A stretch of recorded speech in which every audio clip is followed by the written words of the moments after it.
제18편 환단고기 20회 이기 이론론과 이기 이원론 태일사상. 우리가 알고 있는 통상적인 상용과 개념들은 일단 무시하시고 아리아넥스의 생각들을 정리해 드리겠습니다.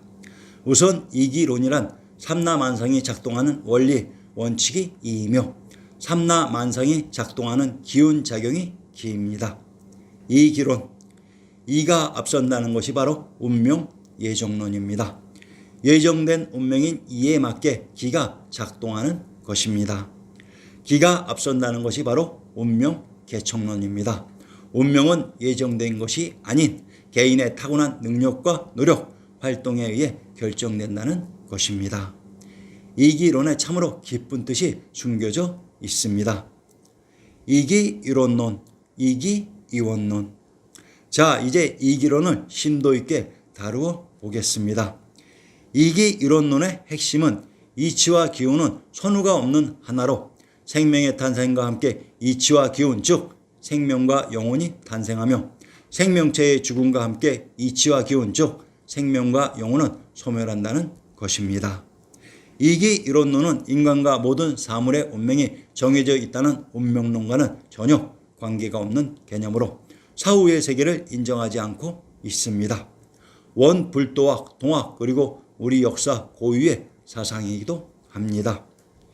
이기 이원론이란 이치와 기운은 별개라는 얘기로 사람이 태어난과 동시에 생명은 부모님으로부터 받았지만 영혼은 어딘가로부터 신체에 접신되어 등장하며 생명체의 죽음으로써 생명은 끝을 보지만 영혼은 몸에서 분리되어 그 어딘가로 다시 회귀귀환한다는 것입니다.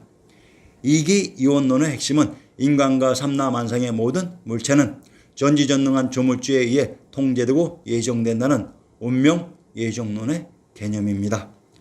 예를 들면 주역의 역이란 바꾼다는 개념입니다. 만약 절대적인 존재 조물주에 의해 우리의 운명이 정해져 있다고 한다면 주역이라는 말 자체가 성립이 될 수 없습니다.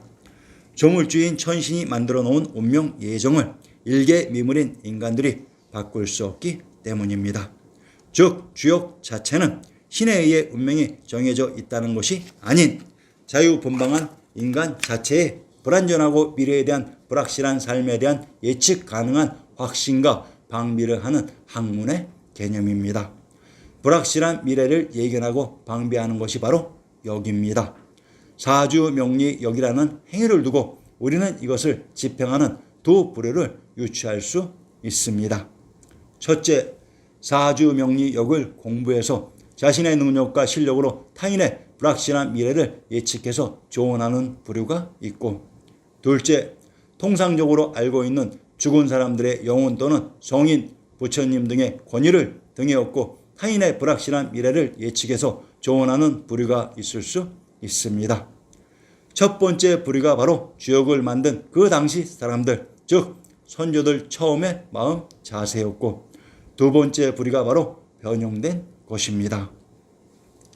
사람이 내유신령한다는 것은 곧 내 생명이 곧 천신의 발로인 신령이라는 것을 스스로 깨닫는 것이지, 내 몸에 외부로부터 신령이 들어와 그 신령이 천신의 능력을 발휘한다는 것은 아닙니다. 만약 사람이 천신의 능력을 가지고 있으면 사시사철과 밤낮을 계폐할 수 있어야 되지만 그렇게 할 수 있는 사람이 있을까요? 그러한 이유로 조물주인 천신과 죽은 자, 성인들의 권위를 내세우는 역은 존재 가치가 떨어지는 것입니다. 본래의 주역은 역을 보고 판단하는 개인의 능력과 실력 및 경험, 그리고 마음가짐에서 결정된다고 볼 수 있습니다. 주역은 운명 예정론을 배척합니다. 저마다의 인간들은 자신의 능력, 노력, 실력과 배경에 의해서 운명이 정해줄 수 있지만 불확실한 조건과 잘못된 예측에 의해서도 인간들의 운명이 갈릴 수 있으니 그러한 불확실성을 역이라는 관점에서 사전의 예측, 예방하고 적극적으로 대처하는 개념입니다. 주역에서의 가장 중요한 핵심은 역을 활용하는 사람들의 능력, 실력, 마음가짐과 그 역을 받아들이는 사람들의 역동적인 마음가짐과 대응입니다.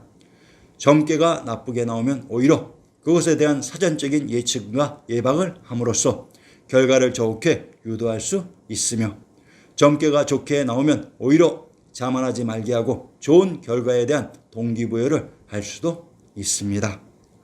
의사는 몸이 병든 환자를 치료하지만 역술이는 정신이 병든 환자를 치료할 수 있습니다. 누군가 또는 어떠한 존재에 의해 주어진 예정된 운명은 없습니다. 모든 것은 자기 자신의 행위와 마음가짐에 달려 있습니다. 이것이 주역의 기본 마음 자세입니다. 이러한 조건하에 여기 존재하게 됩니다. 태일사상, 환단고기에서 한민족 우주 사상의 원형인 신교는 삼신에서 출발하여 태일에서 매듭지어진다고 합니다. 사람은 지혜와 능력이 있어 위대하니 하는 일은 서로 협력하여 태일의 세계를 만드는 것이다. 가장 작은 공동체인 가정에서 지구촌이라는 거대한 공동체에 이르기까지 그 공동체를 따뜻하고 보람 있는 곳, 나아가 조화로운 태일의 이상세계로 만드는 원동력이 협력과 참여에서 나온다. 그런데 인간 삶의 길이 왜 협력하여 하나가 되는 것인가? 그것은 인간이 하늘과 땅의 재경으로 생겨난 천지의 아들딸로서 천지 부모의 꿈과 이상을 실현하는 주체, 즉 태일이기 때문이다. 태일이 되기 위해 인간은 모두 협력하여 하나가 되어야 하는 것이다. 태일 사상이 바로 현생의 지상 천국이며 천축국이고 천국이며 사바세계입니다. 여기서의 하늘은 무형의 하늘이 아닌 그 무형의 하늘을 대변하는 천하의 중심 천축국이 있었던 유형의 하늘인 천안이기도 합니다. 대당서역기를 인용합니다. 사바세계의 드넓은 땅은 한 분의 붓다가 교화하고 다스리는 광대한 영역이다. 지금 하나의 해와 달이 널리 비추고 있는 사대주는 산천대천 세계 속에 자리하고 있는데 모든 붓다가 이 모든 땅에 교화를 들이우시어 태어남과 죽음을 나타내시고 정형과 중생을 인도하신다고 했습니다. 주석에 수미산을 중심으로 그 주위에 사대주가 있고 그 둘레에 9산과 8바다가 있는데 이것이 우리들이 사는 세계로 하나의 소세계라 한다. 이 세계 천계를 모은 것이 중천세계, 중천세계를 다시 천계에 합친 것을 대천세계라 한다.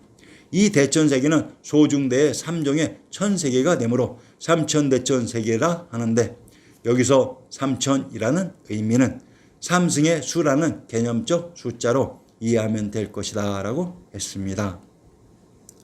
삼천리 금수 강산이란 삼천이라는 거리 개념이 아닌 사바가 있었던 곳이 바로 삼천이라는 지명이었던 것으로 이곳의 비밀을 밝혀보겠습니다. 사바사파란 샤박으로 샤가모니 부처님의 박토로 파사인 파축입니다.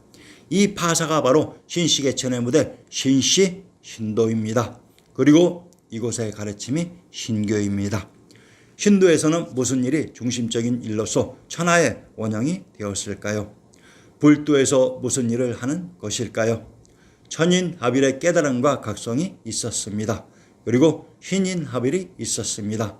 이 천인합일, 신인합일을 성취한 즉 신선의 경지를 이룬 선을 이룬 해탈독도한 사람을 신선, 진인, 신인 혹은 선인, 仙님, 부다, 도인, 부처, 처생이라고 불렀습니다. 이것이 조선사의 핵심이었습니다.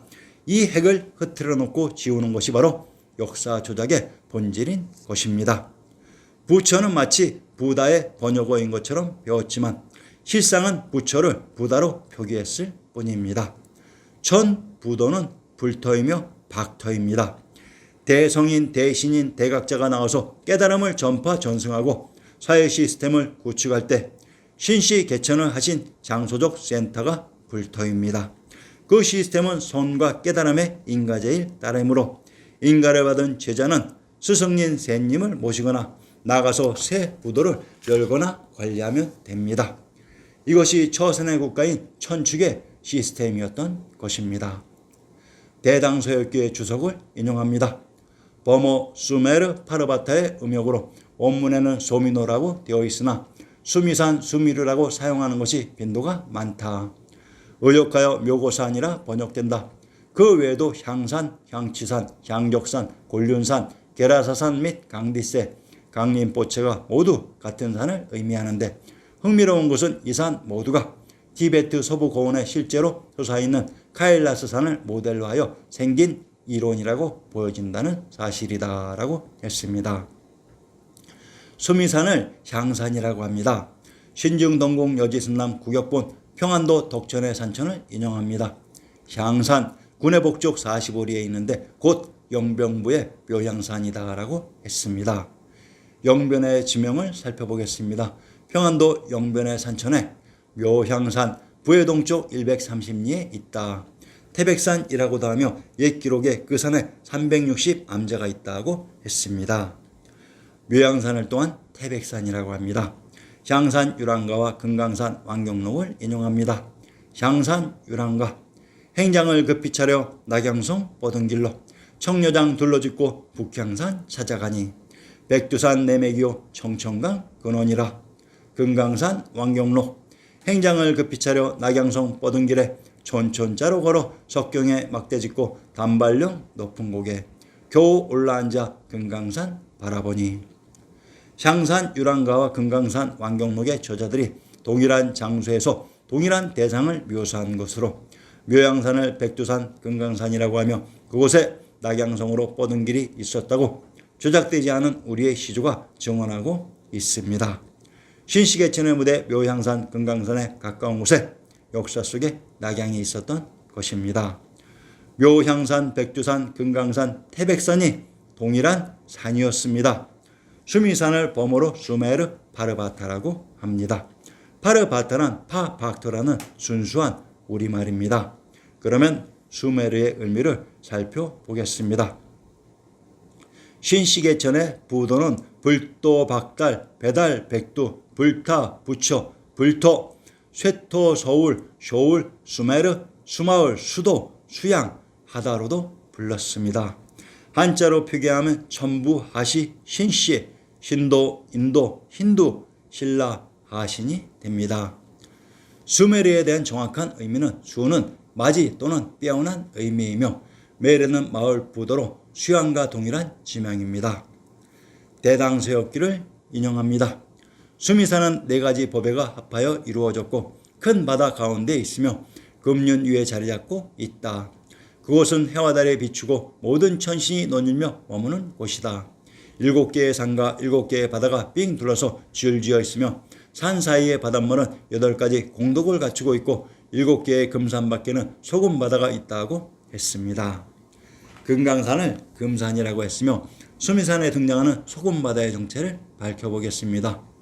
황해도 연안의 군명을 염주, 온주, 오원, 양원, 동호몰, 시험성, 영웅, 복조라고 합니다. 황해도 연안의 군명 염주가 바로 소금 바다로 평안도 영변의 군명 연주와 황해도 연안은 동일한 지명을 다르게 표시하는 방식으로 사바세계의 수미산의 정체가 신중 동국여지승남에 있었던 것입니다.